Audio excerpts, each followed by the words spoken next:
Good afternoon and welcome back. I'm Marcus Peter. America's relational landscape is increasingly bleak and barren, and frankly, that's indicative of most of the West. Americans are less likely to be married or even partnered, and they report having less intimacy with each other. Instead of happiness, authenticity, and pleasure that the sexual revolution promised, we have an epidemic of loneliness. Men and women are being driven further apart. At the heart of the problem is the prevalence of the filth of pornography in our society. Joining me to have a conversation about this is Nathanael Blake. Dr. Nathanael Blake, fellow in the Life and Family Initiative at the Ethics and Public Policy Center. Nathanael, great to speak with you. How are you? I'm doing well. It's always great to talk with you. So, this doesn't really come as a surprise for many of our listeners, and yet at the same time, it's a refreshing reminder. So, I want to invite you to speak to the core reality that pornography destroys the concept of intimacy between male and female. Yes. So what we see happening in our culture is a shift in what the sexual revolution promised, which was you're going to have fun, you're going to have a great time, you won't have all these old taboos. And instead, increasingly, it's not delivering, and a large part of that, as you mentioned, is pornography, which is much more available. We don't have the checks that we used to, where you'd have to go to a store, on the other side of town or something. It's all immediately available. It's private, and it's also become, at the same time, in many cases, more violent, more degrading, and it's taught people to seek pleasure through immediate gratification, and it's like a drug. You want another hit, and you keep looking for more to provide that because it just doesn't satisfy in the same way that God's design for sexuality does, where sex is supposed to be part of something beautiful, wonderful, sacramental. The marriage covenant, a lifelong union of the two halves of the human race that is able to continue the human race. I mean, it's a symbol for Christ and the church. It's just so beautiful and so fulfilling, and it's difficult, but in place of that, you simply have immediate, temporary satisfaction, and it just doesn't last. But it also has a feedback loop where it shapes us. What we thrill to, what we take in, what we imbibe, what we do shapes who we are. And so what we're seeing is a generation of young men in particular whose sex education comes from online pornography. And we see a generation of young women who really are recoiling from that in many cases, who find it repulsive, and it's a distortion, but then they are finding that it's hard to navigate life in the world that has been so shaped by a distorted view of what sex is supposed to be. What's happening to young men in the culture because of the unfortunate encompassing and permeating reality of pornography consumption? Yes. So, part of it is just how early a lot of young men are exposed to it. I keep seeing statistics that put it at somewhere between 10 to 12 is the first exposure for pornography for a lot of people. And that is, in many cases, that's before puberty even. So from the beginning, before they even really start to have to wrestle with the realities of sexual desire, they're already being shaped by these images, by these videos. And then what is happening is, as that becomes the norm, it then percolates back. We have, and I'm not going to get too graphic here, but we have a lot of young women who are complaining. And these aren't necessarily, Christian women or anything. These are just young women who are, sex positive, as the culture would say, but they're complaining about the practices of pornography that young men learn from porn and then bring back into whether it's cohabitation or just a hookup. And it's violent, it's degrading. And so that, again, drives men and women apart, and it's harmful. And it's harmful to the men, young men as well, because instead of pursuing ultimately that fulfillment of a Christian marriage with all of its difficulties but also all of its glories, they end up pursuing an illusion. And increasingly, one of the things I'm concerned about is that as artificial intelligence, AI, becomes more powerful and more prevalent, it's increasingly going to shape the world of pornography as well, generating text, generating images, generating video with ease, and that will only further alienate young men from what they should be pursuing. And it's not just young men, but I'm talking particularly about young men here, alienating them from what they should be pursuing, from a healthy sexuality in marriage, into something that's kind of warped and turned inward, where it's just this interaction between the person and not even another person. They're not even using another person, however, temporarily. I mean, we'd say that's wrong, but instead it's entirely narcissistic, even solipsistic, where it's just the person turned inward, sexuality turned inward rather than directed towards another in love as self-gift. What's this doing in terms of despair, especially relationally, marriage, dating, family? Well, I mean, the numbers are all down, and it's interesting how we keep seeing secular outlets, The Atlantic, the New York Times, and so on, running articles talking about how not just birth rates are down, but how marriage rates are down, how relational rates are down, how even sexuality is down. And for Christians, we would say, well, of course, when you move away from God's design, and yeah, it's a fallen world, but it's still good for us, even in a fallen world. It helps elevate that fallen world. It helps restore a bit of what we lost.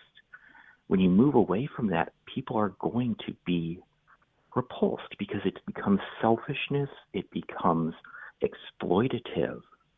And the porn industry is just saturated with all this. And one of the interesting things, and again, we've got places like the New York Times, the New Yorker writing about this, is that we're seeing, in a weird way, longing for intimacy coming through in some of these, OnlyFans or something like that, where people, men, will pay just to interact a little bit by text or something with the object of their lust. So instead of pursuing real women on dates, men are instead just paying for the privilege of exchanging text messages. And sometimes it's not even a real woman on the other end. It's some subcontractor. I read your piece, and so I understand the details that you're referring to pertaining to the subcontractor. But just as we end this segment and hit the break, can you also start talking about just how much the pornographic industry has evolved compared to its genesis? Yeah, so I mean, it's no longer just magazines or videotapes or DVDs. It's very much internet-based, and it's very much providing, with so much porn in the world, the competition is fierce, and it's adapted either by providing more extreme content in a lot of cases. That's what gets people to pay money, is when they've got something very particular.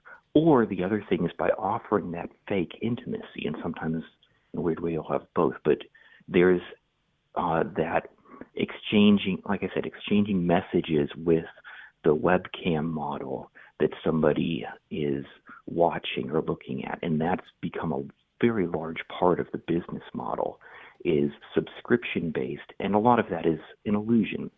The New York Times had this piece on how you have a guy in Miami who's the middleman coordinating the text messages on behalf of a model in, say, Ukraine or somewhere, and the people actually doing the texting, pretending to be her, might be men in the Philippines. But it's very complex sometimes, but it's all about providing the illusion of love, the illusion of intimacy.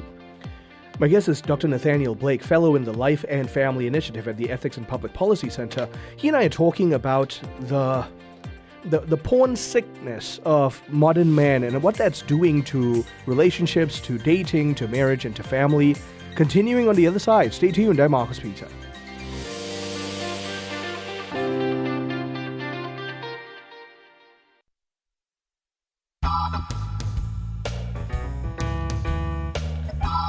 Good afternoon and welcome back. I'm Marcus Pete. I'm talking with Dr. Nathanael Blake, fellow in the Life and Family Initiative at the Ethics and Public Policy Center. Nathanael, just before the break, we were talking about, you were highlighting certain details of evolutions of the industry. For our listeners, I just want to point out some of the details are rather graphic. So please go on thepublicdiscourse.com and read Nathaniel's article to be informed, but we want to not touch on some of the more graphic details for the sake of gentle ears listening to this broadcast. Nathanael, just to pick up on some of the core thoughts that you had brought up, because of the evolution of this industry, you've got an entire generation of young men, and unfortunately even young women, who are being conditioned into instant gratification on steroids. Please explain to us what that does to relationships, what that does to how they think of themselves and relationships with each other. Well, one of the things that is remarkable but true is we really do have young men who have seen everything online but have never actually been on a date, if maybe never asked a woman out on a date.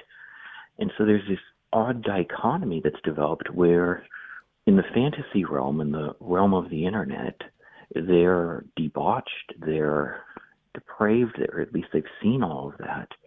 But then in the real world, they're almost afraid to talk to women. And I think it actually, there's a connection there insofar as when we move away from the real, the good, the virtuous, as well as simply the physical world God made for us to live in, into sort of vices of the mind, we actually become ashamed of that, especially something that is often hidden in secret, like pornography use. And that tends to make people withdraw. They might feel either they're almost ashamed in some cases of their thoughts. In others, they simply act out what they see in how they try to relate to women, and it goes very poorly a lot of the time. But ultimately what it all comes down to is instead of being shaped by love, it's shaped by lust, it's shaped by selfishness. And you're not going to build a good relationship on these sins. You're not going to be able to be formed for a good relationship. Good relationships, they're absolutely worth it. A godly marriage is one of the great blessings in this life. But it's work. I mean, there's a reason why the marriage vows say for richer or poor, in sickness, and all of those other things, reminding us of the potential cost of what we're committing to. And so it's hard even to sustain a dating relationship if you're not conditioned to patience, to forbearance, to those sorts of virtues. And it's going to be very hard to sustain a marriage. And I think a lot of people, a lot of young men have simply given up. A lot of young women have given up. And they don't look on marriage as something that is for most of us, that is a vocation nearly all of us are called to, and the majority of us. Instead, it's something that's unattainable, or if you do try for it, it's going to go wrong. And there's a lot of despair on account of that. If I may invite you to dive a little deeper, with the advent of artificial intelligence, as you mentioned, and robotics, we are seeing a different avenue of a kind of perversion when it comes to the exploration of the sexual appetite. What's that doing to men and women and relationships in the culture? Yeah, so I've been talking a lot about young men because young men are men are the majority of porn users, and young men in particular are susceptible to being shaped by it. I mean, it's bad for, whether you're 18 or 80, but I've talked about young men in particular because they're the ones who are at that age where normally they should be looking to get married. But young women, I think, might be susceptible not as much to images or videos, but to text-based, erotica. We've seen women in particular forming pseudo-relationships with some of the artificial intelligence models that are already available with, ChatGPT or Claude or whatever, than ChatGPT in particular. And I wonder if that's only going to get worse. We've seen OpenAI's CEO, Sam Altman, talk about how they're absolutely opening this up for erotica, that use. And they view it as a way to make money. And I think that's going to harm women. I think it's going to be slightly different. It's not going to be as graphic in terms of the images, but the text, it's going to be bad. It's going to harm women's expectation, their understanding of sexuality. And then, of course, for young men, as we see an acceleration of AI-generated videos and images, it's going to further take them away from the realm of the real. And I think I said just sort of wrap them up inside of their own lust and keep them trapped there, really. As startling as that is, what does that do to the way these young men and women then interact with the community, with the culture, with society, with other young men and women? I think it's negative. One of the startling things that we're seeing, startling to the culture at large, I think Christians could have seen this coming with some insight, and I think some did, which is that we're seeing friendships go away. We're seeing in-person interactions go away. And just young people are not hanging out together in the same way they used to in previous generations. And what happens is the social skills atrophy, the ability to sustain a friendship atrophies, just the ordinary, forgiveness and forbearance that is necessary in friendships, because we, do things and we're different people. To say nothing of our sin nature, that just being able to bear with that seems to go away.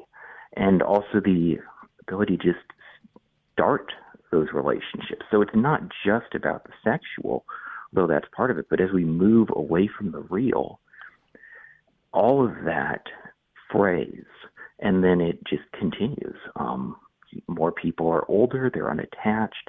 That has ripple effects across generations that we're still starting to see unfold. From there, if you could also talk about what that's doing to a person's sense of significance, a person's sense of value, relationships. A person exists and has relationships because they believe that they have something to offer in that relationship and the world at large. But all of this seems to take away from that. It does, and I think there is sort of an illusion in that instant gratification, the selfishness of having all your desires seemingly satisfied as quickly as possible. On the one hand, it seems like that makes you very important because it's all about yourself. It's all about your desires. But the flip side of that is you become insignificant because you don't have the real sources of meaning, of respect, of honor, to use an antiquated term, of intimacy, and not just physical but emotional. So all of those things that humans are made to find meaning and purpose and significance and status in that are good for us are going away, and all you're left with is what you can get out of AI, what you can get out of the images on your screen, whether AI or real people, and so on. You're left with friendships, with even ideologies that are very online based. So yes, porn is at the center of a lot of this, but that's just emblematic of this retreat from the real. And Christians can respond to that by not only offering a better way in terms of our sex lives, of sex as the union of man and woman in marriage and all of that great stuff, but also just emphasizing the goodness of God's original creation. Yes, and it's fallen, but it isn't completely, that goodness has not been totally effaced. And in fact, God became man. God took on flesh to redeem our souls, but also the world, so that there would be a new heaven and a new earth. And so Christianity can offer this message that is hopeful and profound and beautiful, I think. Nathanael, one other thing that you've rightly noted is all of this technological development in this area of sexual perversion is the result of a nation or a global society that is so affluent that we have the luxury, if you will, to explore those areas of technology. You would think that we would be happier for it, and yet with all of that instant access pleasure, we are spiraling in misery. Can you please comment on that as well? Sure. And I mean, part of it is simply a lot of our wealth and technological prowess is going to try to ameliorate the effects of a decaying culture. I mean, think of just how much in every, money, but also in social capital we spend just trying to deal with the breakdown of the family and of fatherless young men and women growing up, without a father, for instance. So that's an enormous resource thing. But it's also just a reminder that ultimately our happiness, our worth is not in what we own. Instead, it is found in love and in relationships. We were made to love and be loved. God foremost, but then other people. And for Christians, that sounds very conventional and normal and trite. But I think in a world that is so wrapped up in the pursuit of pleasure by any means, especially technological means necessary, that is a message that is startling and can be profound and hopefully can bring hope if we can model that and share that with the world. We're out of time, Nathanael. I would have loved for you to have given us a final exhortation that in order to raise up good conservative individuals, young men, we need to give them something worth conserving in God's plan for marriage and the family. Nathanael, thank you very, very much for tackling this otherwise very difficult issue. Thank you very much for talking with me. My guest has been Dr. Nathanael Blake, a fellow in the Life and Family Initiative at the Ethics and Public Policy Center. We've been talking about his recent article of why we are so porn sick and what it has done to our culture, and the way forward is God's plan for marriage and the family. Thank you. I'm Marcus Peter.